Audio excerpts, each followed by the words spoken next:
by the way, before we go, we haven't even talked about your top yet. I appreciate that. I know I had to bang up the retro Jamaica top, represent the reggae boys. I'm part Jamaican, you grew up there, so I thought perfect top to bring out for today. So I'm here with one of the most recognisable TV presenters in the country. Jules, how you doing? Hi Alex, I'm very well, thank you. Thanks for having me. Thanks for coming. How's things? How are you doing? It's like a very strange time. Been very strange, but what are we now? 5-6 weeks into being in lockdown. I've kind of got used to it now. So it's been up and down. It's been, there's been some okay moments. There've been some worse moments. But it's all about kind of getting used to this sort of new bit of normality that we're living in at the moment. And you said it's been a challenging time. You had symptoms, didn't you? Yeah, actually, I did right at the start as well. It was before we went into official lockdown, the weekend that the Premier League and the Football League decided to pause football for this uncertain time. And it was around about then that I started to get my first symptoms. And I haven't had a coronavirus test, so I don't know officially whether or not I was positive for coronavirus, but I had all of the symptoms. So my guess is that I did have it for quite a long period of time as well. It was a good sort of 3-4 weeks until the symptoms kind of wore off. And even now, where I'm sort of 5 weeks on from the first symptoms, I'm still feeling the odd day where I don't quite feel 100% normal. You feel a bit more exhausted than you usually do and a bit of a tight chest at times, but I feel a lot better than I did a few weeks ago, that's for sure, because it was pretty rough. Every symptom that you've heard of, I had, and there were probably 3 or 4 days where it was really challenging. And then after that, it's just sort of getting through each day and kind of trying to stay positive with it, because that was probably the hardest thing, was mentally getting through that, because there was so much unknown, particularly 4 or 5 weeks ago when I had the symptoms, that I didn't really know what to expect. And everyone has different stories about their symptoms and everyone's had different experiences. So not knowing how I was meant to feel the next day or when I was going to get better was probably the hardest part about it. Well, I'm glad you're feeling better now. Thanks, mate. And as I mentioned at the beginning, you work on like a massive football show, BT Sport Score. Yeah, BT Sport Score. I kind of know your journey into media, but how did you get into the media industry? How do I answer this without telling you my whole life story? I did a media studies degree at university, and when I was at uni, I was sort of trying to figure out what I wanted to do. I wasn't 100% sure I wanted to be a presenter or a journalist, but it was something that interested me. And I just kind of fell into it really through friends at uni, and we'd have to film things and we'd have to play around with cameras all the time and edit stuff. And there was always someone that needed to be in front of the camera to do those shots. So it started off really like that, where I just nominated myself to do bits and then eventually thought, okay, well, I quite enjoyed that. Let's see whether this can go anywhere.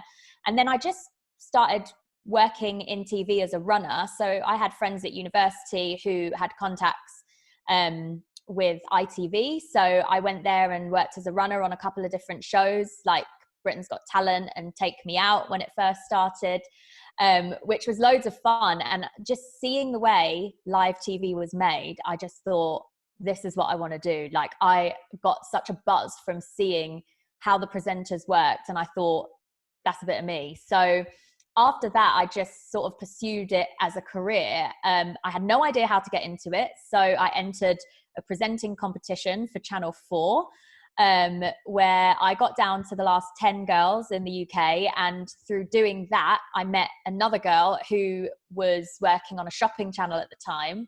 And she passed me on the details of her manager, and I got in contact with them. So my first ever presenting job when I finished at uni was on a shopping channel. So I did that for about 5 years, and it gave me all the training that I needed to work in a live TV environment and, all the presenting skills.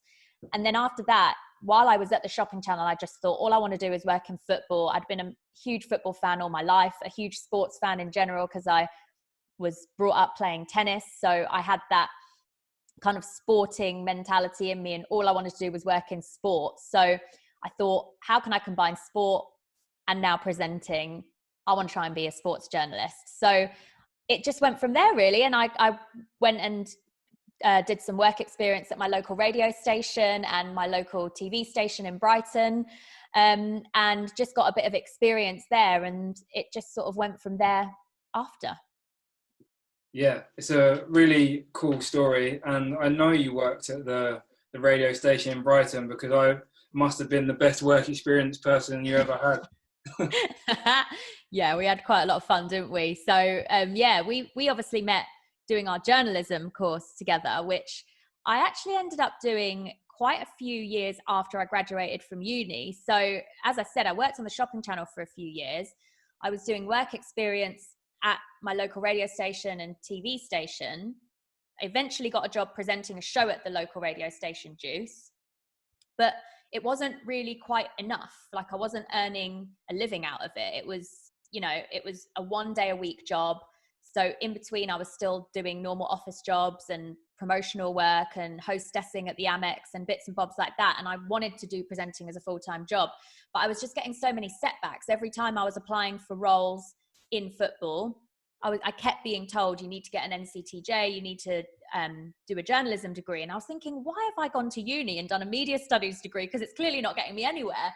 So it took me a couple of years to save up enough money to be able to do this journalism course. And eventually I thought, I'm going to give this like my all now, and I'm going to do this course. And if it means that I can't get anywhere with the presenting, hopefully it'll mean I'll get a job writing for a newspaper or writing for a sports magazine or something.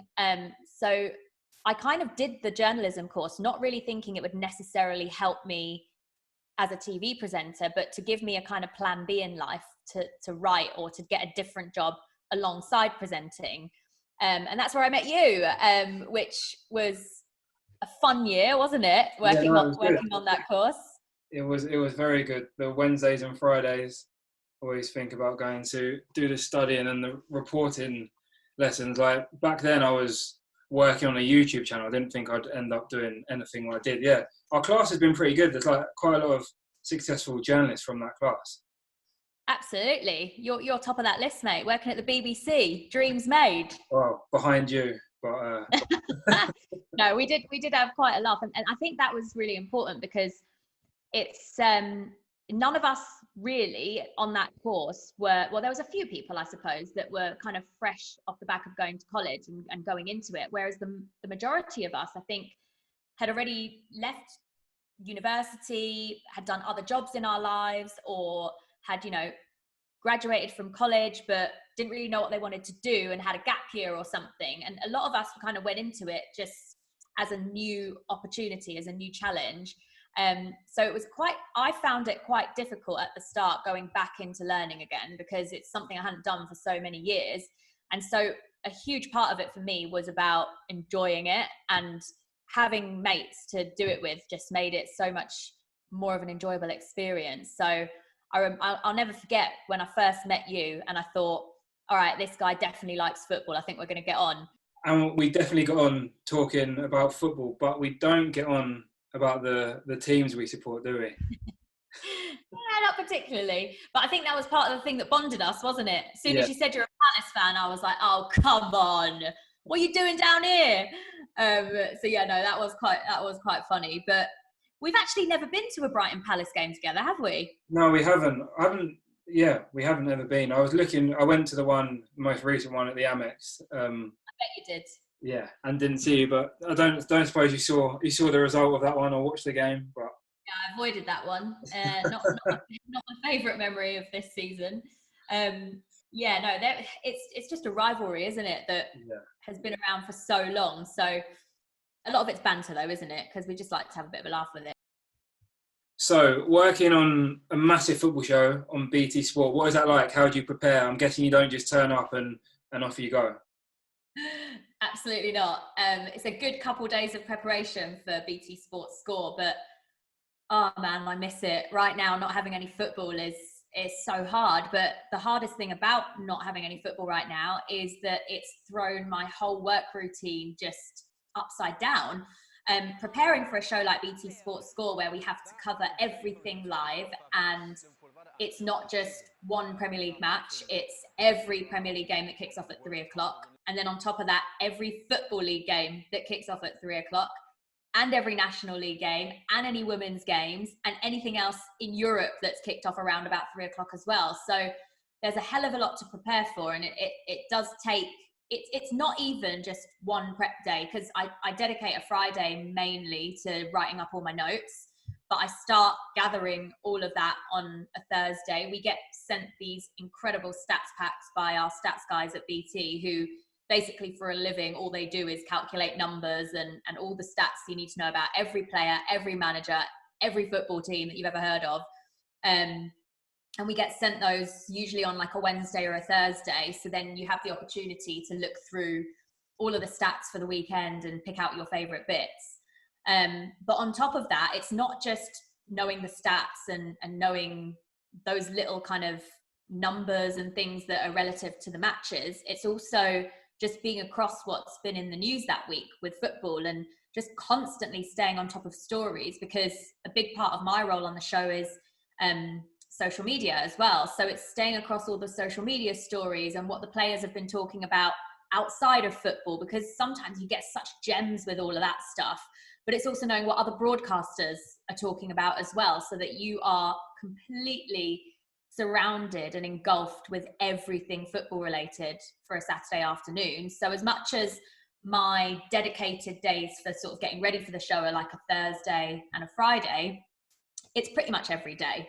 I have in my regular schedule, when we're not in this kind of weird uncertain time we're in now, I usually have 2 days off in a working week.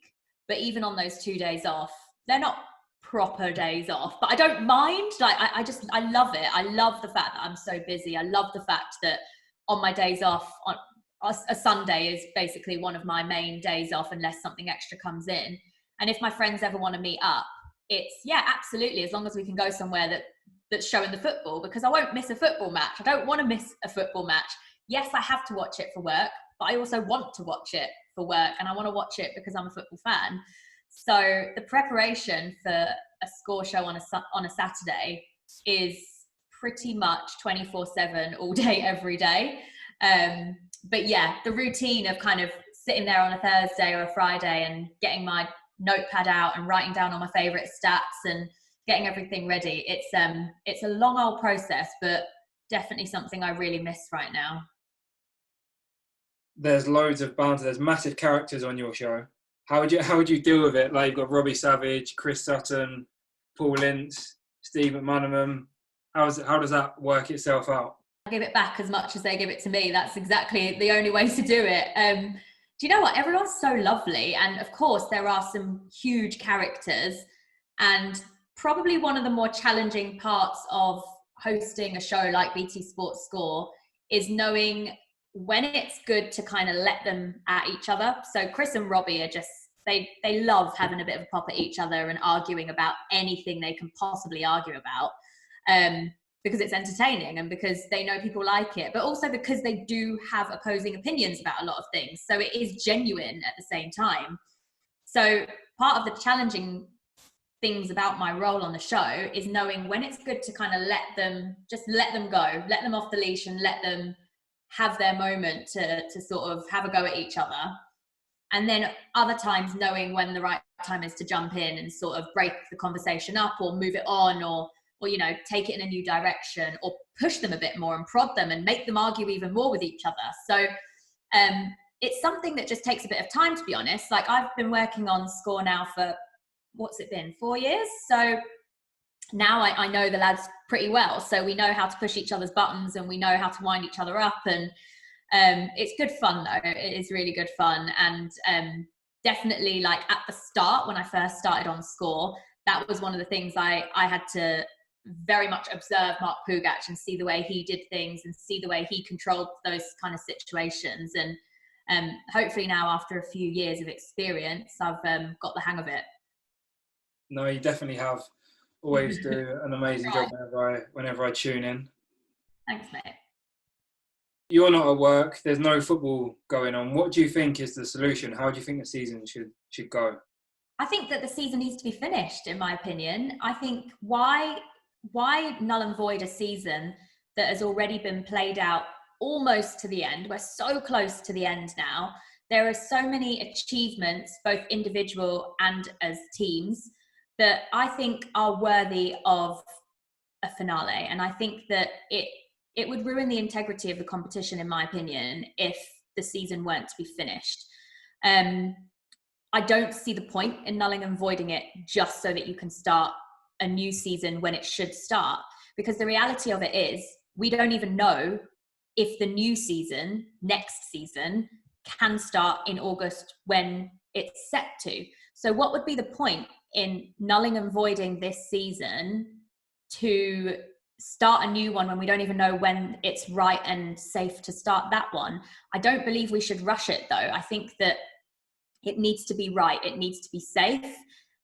Everyone needs to be in agreement, and there are lots of different protocols that everyone needs to follow in order for it to be passed as safe. And I truly believe that it won't begin again unless it is safe to do so. So whenever that is, whether it means getting back to this season in June, or whether it means getting back to this season in September or even December, if it takes that long, I do believe that we should finish this season at any stage, and then next season we can work out when is best for that to begin, when it's safest to do that.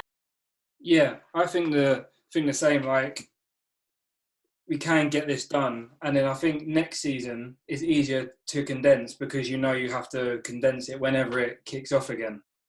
Yeah, and I think that the whole point of that is that we have all this time. We have this time to be able to plan for the best way to do next season when it can come back. Whereas all of these other options for how to finish this season, I just don't see the point in even addressing them. I think that the best way is to just finish this season whenever it's safe and healthy to do it. And when the players are all happy to do it, when the managers are happy to do it, when everyone is able to get back to football 100%, that's when we should finish this season. So whether that takes another month or whether that takes another 6 months, I think that this season is worthy of a conclusion. Well, to me, that sounds like a perfect answer, maybe a perfect place to finish as well. Thank you for joining me. I appreciate the time. It's good to catch up as well. We haven't seen each other for a long time.